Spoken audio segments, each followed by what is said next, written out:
اللہ کے سامنے، نیک لوگوں کے سامنے، ولیوں کے سامنے ہم جھکتے ہیں، سجدہ کرتے ہیں، یہ شرک ہے۔ نظر و نیاز اللہ کے نام پر کرنا ہونا چاہیے اور آپ غیر اللہ کے نام پہ مانتے ہیں، یہ شرک ہے۔ قسم اللہ کی کھانا چاہیے، آپ غیر اللہ کی قسم کھاتے ہیں، یہ شرک ہے۔ بھروسہ اللہ پر کرنا چاہیے، آپ غیر اللہ پہ بھروسہ کرتے ہیں، یہ شرک ہے۔ دعا اللہ سے مانگنی چاہیے، آپ دوسروں سے دعائیں مانگتے ہیں، دوسروں سے منتیں مانگتے ہیں، مرادیں مانگتے ہیں، تو یہ شرک ہے۔ تو شرک اس کائنات میں سب سے بڑا گناہ ہے۔ ان اللہ لا یغفر ان یشرک بہ ویغفر ما دون ذلک لمن یشاء۔ اللہ تعالیٰ نے فرمایا، اللہ تعالیٰ شرک کو کبھی نہیں معاف کرتا۔ شرک کے علاوہ کتنے بھی گناہ انسان لے کر آئے، آسمان زمین بھر کے بھی گناہ لے کر آئے، اگر شرک نہیں کیا، اللہ چاہے تو سارے گناہوں کو معاف کر سکتا ہے، سارے گناہوں کو معاف کر سکتا ہے۔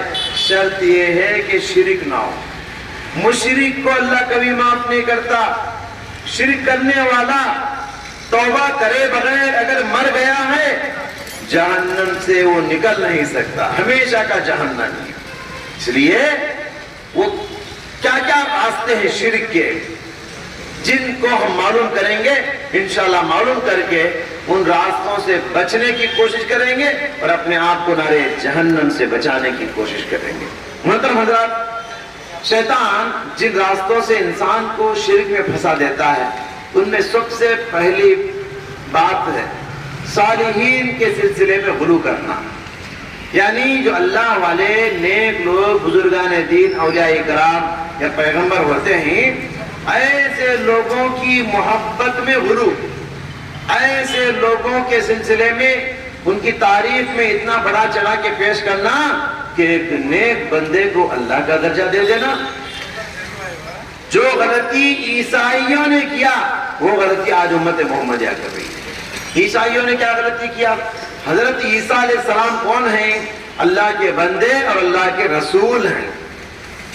عیسائیوں نے حضرت عیسیٰ علیہ السلام کے گزر جانے کے بعد ان کی تعلیمات کو بھلا دیا، مٹا دیا اور حضرت عیسیٰ علیہ السلام کو بت بنا کے ان کی پوجا شروع کر دیا۔ پیارے نبی صلی اللہ علیہ وسلم زندگی کے آخری ایام چل رہے ہیں، اللہ کے نبی صلی اللہ علیہ وسلم دنیا سے رخصت ہونے والے ہیں، بیمار ہیں، بات کرنے کی برابر طاقت نہیں ہے۔ اس وقت آدمی جو بات بولتا ہے نا، بہت اہم بات ہوتی ہے، جسے وصیت کا درجہ ہم دیتے ہیں۔ ایسے سکرات کے عالم میں، بیماری کے عالم میں پیارے نبی نے امت کو بڑی قیمتی نصیحت کی، کہا لعنت اللہ علی الیہود والنصارى اتخذ قبور انبیائهم مساجد۔ اللہ کی لعنت ہو ان کرسچنوں پر، ان یہودیوں پر، ان عیسائیوں پر، جنہوں نے پیغمبروں کی قبروں کو سجدے کی جگہ بنا دیا، پیغمبروں کی قبروں کو سجدے کی جگہ بنا دیا۔ صحابی کہتے ہیں یحذر ما صنعوا، اللہ کے نبی آخری ایام میں امت کو ڈرا رہے ہیں، امت کو متنبہ کر رہے ہیں، جو غلطی عیسائیوں نے عیسیٰ علیہ السلام کے سلسلے میں کیا، وہ غلطی خبردار تم میرے بارے میں نہیں کرنا، میرے ساتھ وہ غلطی نہیں کرنا۔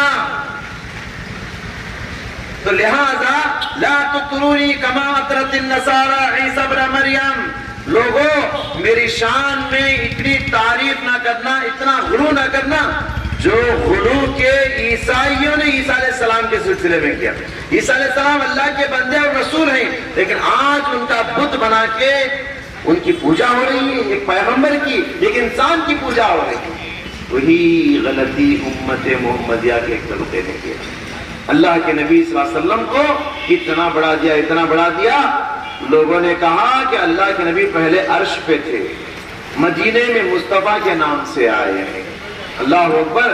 کہنے والوں نے کہا محمد کون ہے؟ وہی اللہ ہے. اللہ کون ہے؟ وہی محمد ہے. جبکہ ان کا شاعر کہتا ہے وہی جو مستجی عرش کا خدا ہو کر اتر پڑا ہے مدینے میں مصطفیٰ ہو کر. محترم حضرات، یہ بہت بڑی غلطی ہے نیک لوگوں کی محبت میں، ان کی چاہت میں، ان کی تعریف میں غلو کر کے ان کا درجہ خدا کا کر دیتے. یاد رکھیے عربی میں کہا جاتا ہے الرب رب ان تنزل والعبد عبد ان ترقی. رب رب ہوتا ہے اگرچہ کہ آسمان سے زمین پہ آ جائے، بندہ بندہ ہوتا ہے اگرچہ کہ زمین سے آسمان میں چلا جائے معراج کر کے. سمجھ رہے نا؟ بندہ بندہ ہی ہوتا ہے. جس کو جو درجہ دینا ہے وہ درجہ دینا ہے. نبیوں کو نبیوں کا درجہ دو، صحابہ کو صحابہ کا درجہ، اولیاء کو اولیاء کا درجہ، شہداء کو شہداء کا درجہ، علماء کو علماء کا درجہ، اللہ والوں کو اللہ والوں کا درجہ. جن کا جو مقام ہے ان کو وہ درجہ دینا چاہیے. تعریف میں غلو کر کے بڑا چڑھا کے خدا کا درجہ کسی کو نہیں دیا جاتا. تو یہی غلو کا راستہ ہے جس راستے سے شیطان نے انسانوں کے ایک بہت بڑے طبقے کو شرک میں مبتلا کیا. یہ پہلا راستہ ہے جو شرک کا دروازہ ہے، نیک لوگوں کی محبت سے غلو کرنا. اور دوسرا راستہ جس کے ذریعے سے شیطان لوگوں کو شرک میں پھنساتا ہے اسے کہتے ہیں آثار پرستی. آثار پرستی کسے کہتے ہیں؟ محلے مسلمانوں کے محلوں میں جھنڈے لگے ہوئے، مسلمانوں کے محلوں میں جھنڈوں کے جھاڑ لگے ہوئے، مسلمان آستانوں سے ایسی محبت کرتے ہیں، پتھروں سے ایسی محبت کرتے ہیں، ہاں پرانی چیزوں سے ایسی محبت کرتے ہیں کہ خدا کا درجہ ان کو دے رکھے. آپ دیکھیے جو جھنڈے وغیرہ کے جھاڑ ہوتے ہیں نا، وہاں پر دیکھیے لوگ اس کا طواف کرتے ہیں جیسے کعبۃ اللہ کا طواف ہوتا ہے. وہاں جا کے لوگ جھکتے ہیں، وہاں جا کے لوگ مرادیں مانگتے ہیں، وہاں جا کے لوگ دعائیں کرتے ہیں. یہ جھاڑوں کی محبت جو ہے، جھاڑوں کا خدا کا جو درجہ دیا جاتا ہے، یہ آج نئی بات نہیں ہے. یہ اللہ کے نبی صلی اللہ علیہ وسلم کے زمانے میں بھی تھا اور اس سے پہلے زمانے میں بھی. آپ کو معلوم ہے قرآن میں ایک جھاڑ کا ذکر ہے، ایسا مبارک جھاڑ جس جھاڑ کے نیچے بیٹھ کر اللہ کے نبی صلی اللہ علیہ وسلم نے سووں کے صحابہ سے بیعت کی تھی. اس جھاڑ کا ذکر قرآن میں ہے. لقد رضی اللہ عن المؤمنین اذ یبایعونک تحت الشجرہ. اللہ تعالیٰ ان سارے صحابہ سے راضی ہو گیا جو صحابہ جھاڑ کے نیچے بیٹھ کر نبی کے ہاتھ میں ہاتھ ڈال کے بیعت کی. تو وہ کتنا مقدس جھاڑ ہوگا جس جھاڑ کے نیچے نبی بیٹھے، صحابہ بیٹھے. اللہ کے نبی کا دور گزر گیا، حضرت ابو بکر کا دور گزر گیا. جب حضرت عمر کا دور آیا، حضرت عمر کی نگاہیں بہت دور تک دیکھتی تھی. حضرت عمر نے دیکھا ان کے زمانے میں کچھ لوگ برکت کے لیے اس جھاڑ پہ کچھ چیزیں لٹکاتے ہیں، کچھ لوگ گزرتے گزرتے اس جھاڑ کے نیچے بیٹھ کے گزرتے ہیں، کچھ لوگ وہاں جا کے 2 رکعت نماز پڑھتے ہیں. حضرت عمر نے دیکھا آج تو شرک نہیں ہو رہا ہے لیکن عبادت ہو رہی ہے، لیکن لگتا ہے کہ آنے والے زمانے میں یہ جھاڑ شرک کا فتنے کا اڈہ بن جائے. لہذا حضرت عمر نے حکم دیا راتوں رات اس جھاڑ کو جڑ سے کاٹ دیا گیا جس جھاڑ کا ذکر آج کے قرآن میں. تو آپ دیکھیے آثار پرستی مسلمانوں میں پائی جاتی ہے. آثار پرستی یہ چیز نہیں ہونا چاہیے. اور اس کے علاوہ تیسری بات جو میں بتانا چاہتا ہوں، شرک کے جو دروازے ہیں اس میں سے ایک راستہ ہے ستارہ پرستی. ستاروں کے راستے سے بھی شیطان لوگوں کو شرک میں مبتلا کرتا ہے. آپ کو معلوم ہے لوگ کوئی بھی کام کرنا چاہتے ہیں، لوگوں میں یہ عقیدہ ہے کہ کسی کو صحت مل جائے، کسی کو بیماری مل جائے، کسی کی کاروبار میں ترقی ہو، کوئی آدمی کاروبار اس کا بزنس بڑھ رہا ہے، کہتے ہیں اس کا ستارہ بہت اچھا ہے، اس کا ستارہ بہت اچھا ہے، اسٹار اچھا ہے جن کا، لوگ بولتے ہیں ان کا ستارہ مضبوط ہے، ان کا ستارہ کمزور ہے۔ شادی کی رخ میں بھی آپ دیکھے رہیں گے، لکھتے ہیں دختر نیک اختر، فلاں صاحب کی بیٹی،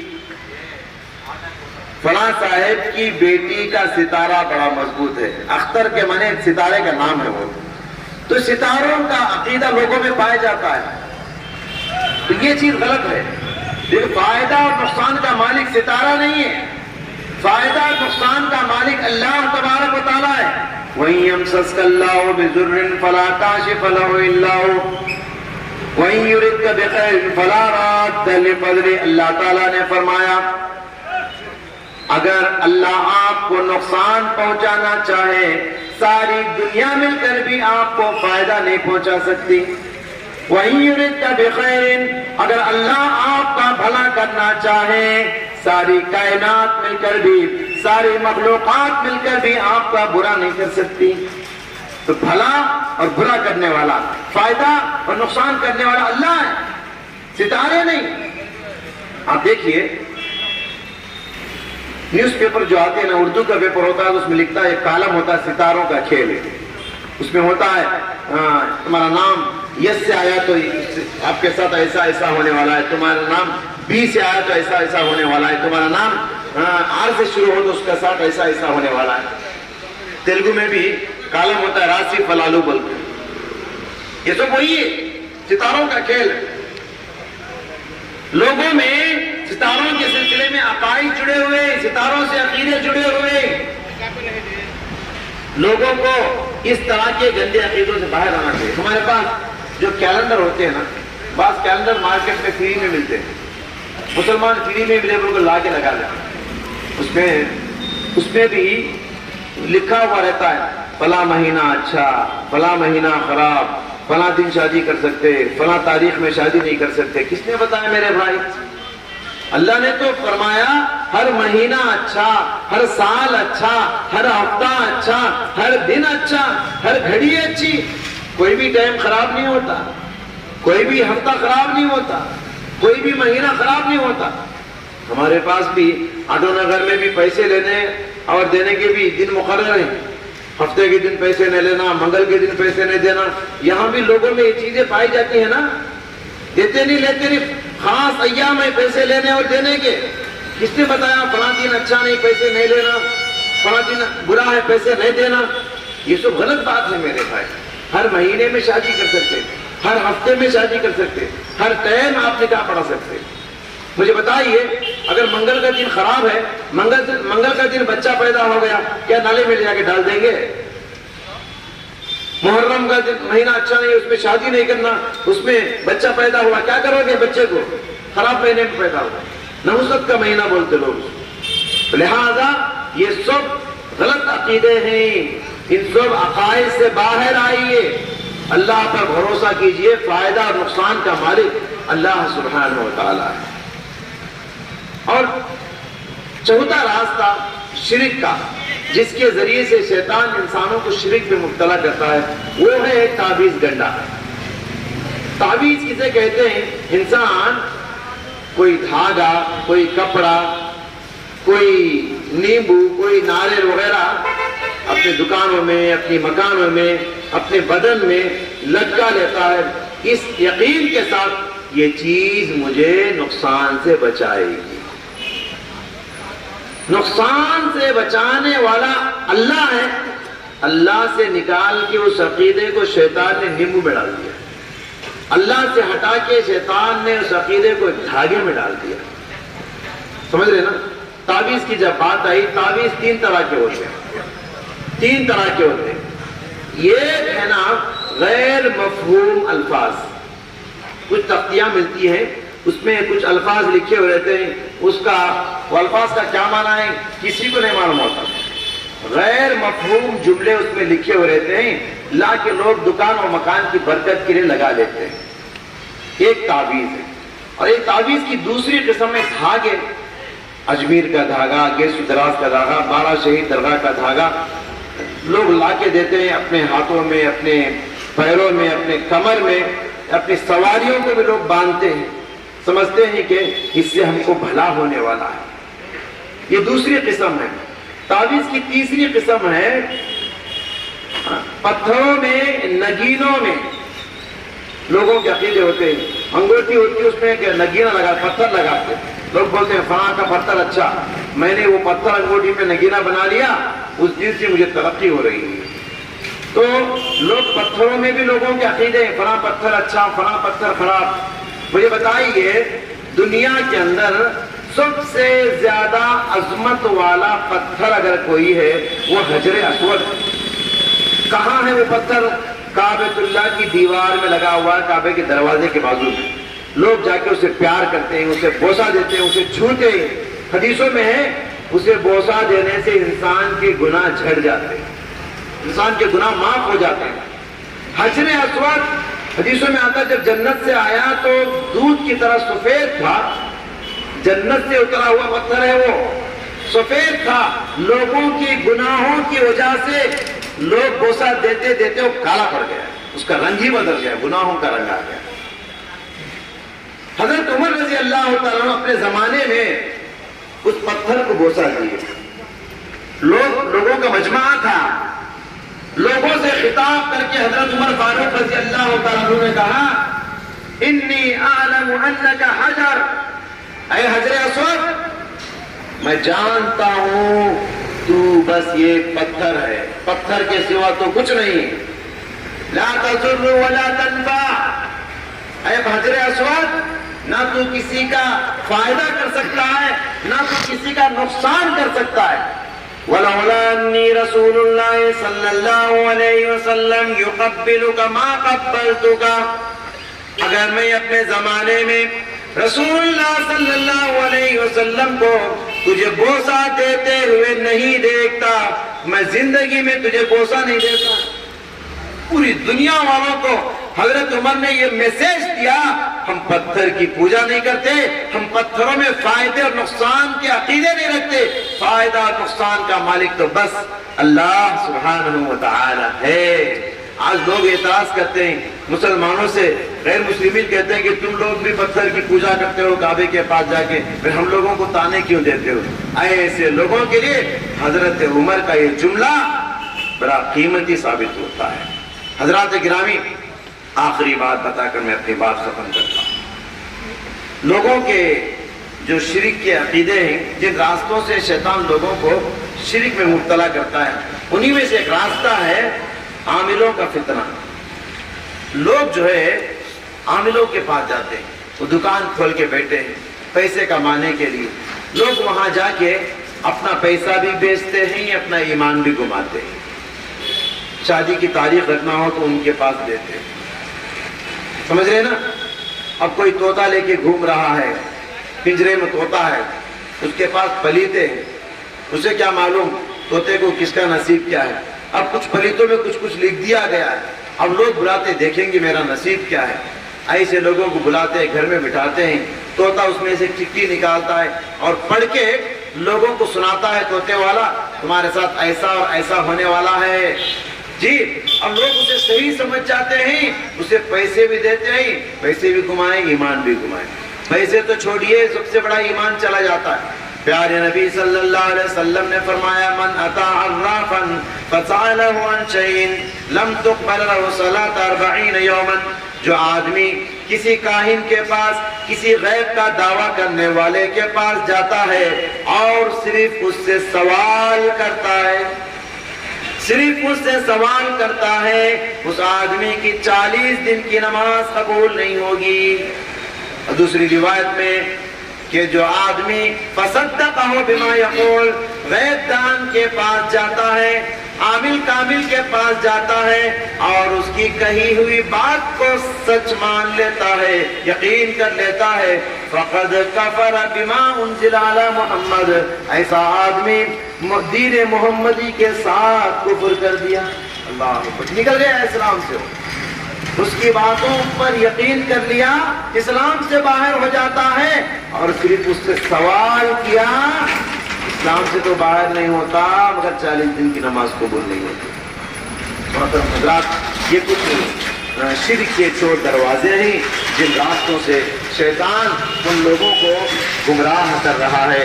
لہذا ہم لوگ مومن ہیں، ہم لوگ ایمان والے ہیں، ہم لوگ مسلمان ہیں، ہمارا ایمان مضبوط ہونا چاہیے۔ شیطان کسی نہ کسی طریقے سے وہ چاہتا ہے کہ ہم لوگوں کو جہنم میں ڈھکیل دے۔ انما یدعو حزبہ لیکونوا من اصحاب السعیر، شیطان کی آخری خواہش یہ ہے کہ لوگ نارے جہنم میں چلے جائیں۔ شیطان کی صبح شام رات دن یہی کوشش ہوتی ہے کسی نہ کسی طریقے سے لوگوں کو پھنسا کر میں جہنمی بنا دوں۔